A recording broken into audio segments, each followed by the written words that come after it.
This week, I test drove the brand new 2021 Chinese-built Tesla Model 3 long range with a view to replacing my 2017 Hyundai Ioniq Electric. So which car did I think was best?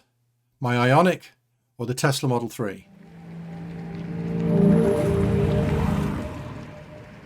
I'm hoping that after lockdown and into 2022, I'm going to be doing a lot of driving, taking my son and visiting him at university, plus UK weekend city breaks. However, on long journeys, the Ioniq, with a range of 140 to 150 miles, needs hours of charging using the UK's inadequate rapid charging infrastructure. I think the best option to make life easier is getting a Tesla, which brings the advantages of longer range and the supercharger network. But Teslas are expensive. The Model 3 long range is £47,000. However, to push Q1 sales, Tesla are offering amazing deals for customers taking delivery before the end of March 2021. These are the Chinese-built models with heated steering wheels.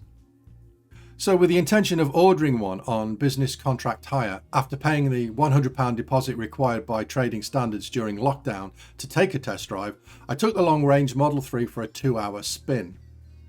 So did I choose the Tesla or the Hyundai? I had 48 hours from the start of the test drive to decide, otherwise I'd lose my £100 deposit. I had high expectations of the Tesla, having done hours of research, but never having driven one. So how does the Model 3 compare with the Ioniq? I'd hoped that the seat would be so comfortable that I wouldn't need my special pillow to prevent the backache that I always get without it. It wasn't. After 15 minutes, my back was aching. To have a play with the seat because it's starting to hurt my back. Oh, hurt your back? A little bit, yeah. The Tesla's minimalist interior didn't feel more luxurious than my Ioniq. Slightly more spacious, but I'd say the only significant difference is the panoramic roof, which is nice, but not a deal breaker for me. The Ioniq has excellent comfort features, heated and cooled front seats, 2 driver seat position memories, and a heated steering wheel that the Model 3 has only just got in the Chinese version. I'd say the interior is pretty much a draw. How does the driving compare? Obviously, the Tesla is much quicker, twice as quick from 0 to 60, and it sticks to the road significantly better around corners at speed. The Ioniq rolls a lot in comparison. The regenerative braking by default was harder than in the Ioniq, even on its maximum level 3. I enjoyed the Tesla's one-pedal driving and being able to stop fully without using the brakes. This is better than the Ioniq. But I like the ability to use the paddles on the Ioniq to alter the regen setting, and you have to use the screen to make any such adjustments in the Tesla. Braking is better in the Tesla, seamless. The Ioniq has always had soft brakes while regenerating, and then a bit grabby when braking hard enough to activate the friction brakes.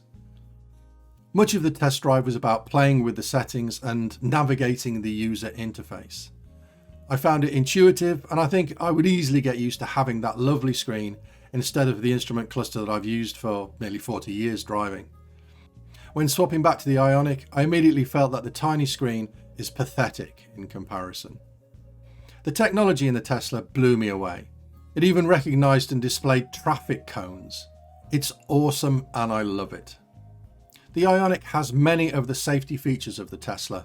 Autonomous emergency braking, adaptive cruise control, active lane keeping, blind spot detection. However, the Tesla does all these things better, except maybe the little yellow lights in the wing mirrors to warn of vehicles in a blind spot. I like that. I asked my partner what she thought of her experience in the Tesla. She said it was about the same as in the Ioniq. In fact, she didn't like me driving fast, so she prefers the sedate pace of the Hyundai. Yeah, this car just feels more powerful than the Ioniq when you drive. Wait a minute. Yeah, yes, more power. Will I crash it if I floor it now? Oh my god. No, no, no. Oh, oh. Oh my god. You're not climaxing, are you? After the test drive back in my Ioniq driving home, I felt disappointed. I think my expectations were just too high, and the Tesla just couldn't meet them. I had to say that my feeling of familiarity in my Ioniq was comforting, and my first thought was that I prefer it, which is ridiculous because the Tesla is clearly, objectively, a much better car. I then had to make a decision. I took 45 of my 48 hours to make it, and I decided to keep the Ioniq. Why? Well, if I had loads of money, of course I'd buy the Tesla outright, but I don't. And as a business owner, I have to justify every purchase that I make. I didn't relish the thought of having to limit my driving to 10,000 miles on the business contract hire either, or pay for more. I just don't like having that kind of limitation. It's a different version of range anxiety. So while I like it more, obviously, the Tesla just isn't better than the Ioniq enough to justify the purchase right now. It boils down to the important advantages, the longer range and the supercharger network. The news that GridServe have bought 25% of Ecotricity and are replacing all the motorway service station rapid chargers is great and makes me feel really optimistic about the future of driving long distances in the Ioniq. Plus, my Ioniq at 42 months old has lost much of its residual value and is now on the flatter part of the depreciation curve. It makes more sense to keep it longer rather than sell it at this point. And I'm probably more interested in owning a Model Y with the new batteries when it becomes available in the UK in 2022. So that's where I am right now, and I'm treating my Ioniq to some TLC very soon, and I'll make a video about that. Thanks for watching.